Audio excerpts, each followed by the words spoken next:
will distort the truth of who God is. Yeah. But the great thing is that God's not chained by that. And I literally a couple weeks after that, I get I meet this guy, this random guy. He says, I step off a stage. He says, "Hey man, I just want you to know I had a chance to meet Eminem last week at the Video Music Awards, and I walked up to him and I had your CD in my pocket and I gave it to him. And I said, he put it in his pocket and he walked out with it. And he asked me, he said, is he dissing me in the song? And he said, no, he's just got something real for you that you need to check out. Now, I never know if he listened to it or not. But I share all this with the idea is that maybe you feel like God can't use you. I'm here to tell you whether it's big or small, or whatever the world views as big or small, God just simply wants to take you and break you and multiply you and use you. Simple as that. That's how God works. So, people say, you know, has he ever responded on the song? And a couple years later, I got a chance to actually talk to his ex-wife while she was in jail. And this prison guard was at the right place in the right time. And he says, hey man, I've been sharing Christ with Kim Mathers, and I'd like to give her your CD. And so he sits down with her in the jail cell, and he gets a chance to play her this song that you're about to hear. And he played it for her, and he played another song I did, and I said, what did she say? And I began to write her letters in the jail and just encourage her and say, God has something for your life no matter when you've hit rock bottom. And he said, he goes, man, I just played it for her last night. And I said, he goes, man, one of the songs brought her to tears. And I was like, take that, MTV, all right? So,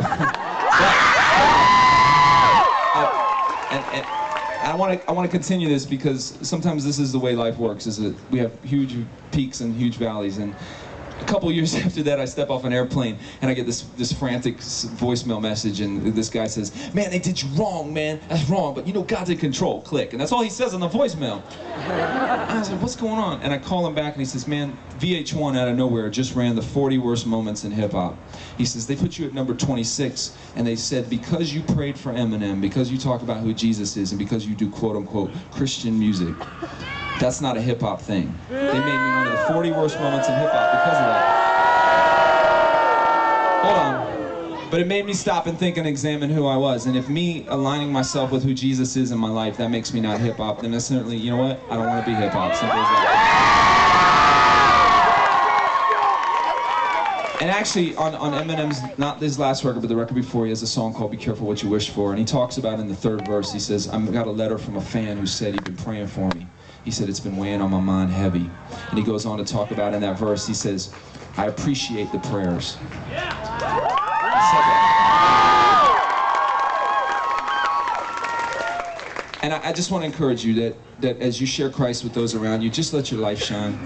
We don't have to necessarily be beating people over the Bible, but let our lives speak so loudly, let our voices speak so loudly, let us shine so brightly that Jesus reigns supreme. So, do me a favor right now, take out your cell phone, put it over your head right now, all across this place right now.